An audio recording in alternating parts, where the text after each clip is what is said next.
Greetings and welcome to today's ABA Retirement Funds Program webinar, Investing 101.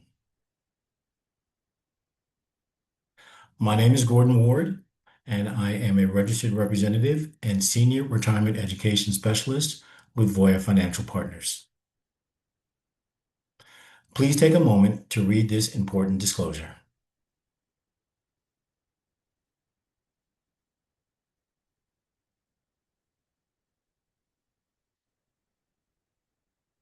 The agenda for today is as follows. We'll talk about a few fundamentals, then how to mix things up or your investment mix, followed by we'll talk about funds, and then lastly, some important next steps. Let's start first with a few fundamentals. When it comes to investing 101, you really just need to understand three key concepts. First, asset classes. Second, risk. And third, time. Let's discuss asset classes.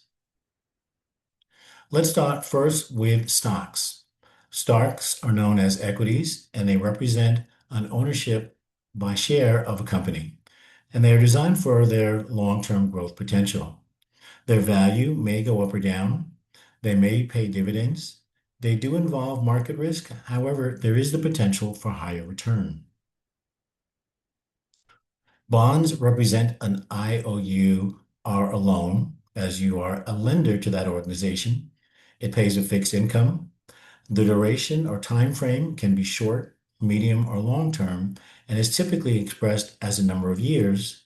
And bonds are interest rate sensitive, meaning if interest rates increase, the value of a bond decreases. Let's talk cash. Cash is also called a short-term investment. For the program, it may also be referred to as a stable value, meaning a dollar in, a dollar out. Now, cash typically involves lower risk, but it does also have a lower return. Lastly, let's talk alternatives. And alternatives do not fall into a conventional investment category. Examples of alternative investments include private equity or venture capital, hedge funds, real property, commodities, tangible assets, and it's important to note that alternatives are unregulated by the Securities and Exchange Commission. Now let's discuss risk. When we talk about or think about asset class and risk, we can think about risk as it falling into several categories. We have inflation risk on the left and higher investment or market risk on the right. So when we think about the impact that inflation risk has, inflation risk really has its most impact on cash equivalents, where stocks are mostly involved or have highly influenced by market or investment risk. And as we discussed earlier, bonds have that interest rate risk that we discussed earlier. So when we think about inflation risk is defined just simply as a decrease in purchasing power due to rising prices. And so how does inflation impact buying power? Well, as you can see on this chart here, in 1998, $20 actually would have bought you maybe a full cartload, or some call it a buggy, full of groceries. In 2005, that same $20 went down to a basket. And in 2013, that $20 essentially just bought you just a single bag of groceries. Another type of risk that we need to plan for is longevity risk, and that is the risk of outliving our money. And then also withdrawal rate risk. How much are you taking out of your savings? By taking out too much money too quickly, you can simply also get to the point that you are outliving your assets because you're taking out too much money. Now let's discuss time. And when we talk about time, what we're really talking about is how much time do you have before you need to use these funds? And so when we think about time, we can break up time into the duration or when we think that we're going to need this money. Do we need this money in the short term, anywhere between 1 to 3 years from now? Medium term, maybe 4 to 7 years, are maybe the long term, meaning we will not need to use this money until 8 years or more. So now let's mix things up. When we think about mixing things up from an investment standpoint, we're thinking about your asset allocation. How are you dividing your investment portfolio among the various asset classes that we recently discussed? So when we think about what mix is right for you, are you conservative, conservative moderate, moderate to aggressive, or an aggressive investor? So now let's talk funds. Mutual funds are a pool of securities that are professionally managed. So when you think about how do you move from your asset allocation to your fund selection, how do you get there? Meaning, once you have determined what your asset classes are as determined on the left, how do you go about selecting the specific funds to make up your underlying investment portfolio? So there's some tools to help you choose. One such tool is a benchmark, which is a comparison tool to help you figure out how your fund is doing relative to that respective benchmark. Independent ratings, firms such as Morningstar can provide meaningful evaluation of funds and are independent. Peer groups, analytical firms such as Lipper can look at the peer goods so that you can make an apples to apples comparison. And then lastly, looking at your performance of a fund over the life of the fund.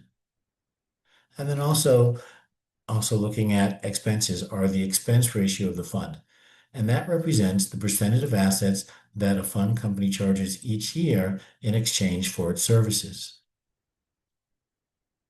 So another important question to ask yourself from an investing standpoint, do you want a ready mix or mix your own? Meaning, do you want a portfolio that's already been put together for you? Are you comfortable building your own portfolio? If you're someone that maybe may not be that comfortable selecting and building your own portfolios, you may want to be more suited to invest in a retirement date fund. Retirement day fund is a balance or asset allocation fund that starts off with a predetermined mix among various asset classes and becomes more conservative as you approach your targeted date. And for the majority of us, we look for a target date fund that aligns around the time that we're turning age 65. So let's talk about some important next steps. It's important that you review and you rebalance your portfolio over time. And that's because when you make that initial investment allocation, 10% towards one fund, 15% to another, at some time, because of market activity, that portfolio can be out of alignment from your initial investment elections. And so by rebalancing your portfolio on either a quarterly, semi-annual, or annual basis, it will bring your portfolio back into alignment from your initial investment elections.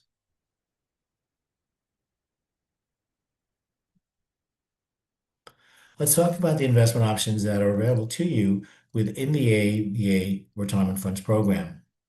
Path one on the left is designed for the participant who wants very little involvement in choosing their investments. Path two is for those participants who would like to be invested in funds that are actively managed, index-based, or a little bit of both. And for those individuals that are nearing retirement, path three may be the most suitable option. So when you look at the investments between the various path one is made up of balanced or asset allocation funds, either target risk funds, the conservative, moderate, or aggressive. These funds are designed so that their level of risk remains constant through the life of the fund. Or you can have the retirement date funds that we talked about earlier. And with the retirement date funds, these funds automatically become more conservative as they approach their targeted date. Path two is for those individuals that feel comfortable selecting and building their own portfolios. And for path three, also for those people that feel comfortable building their own portfolios, but they are closer to needing or utilizing these retirement plan assets. For those of you that want a broader array of choice from an investing standpoint, you can utilize the Schwab Personal Choice Retirement Account, which is essentially a self-directed brokerage account. With this investment option, you can choose from outside mutual funds, stocks, bonds, and alternatives, including ETFs, or exchange-traded funds, and fixed income.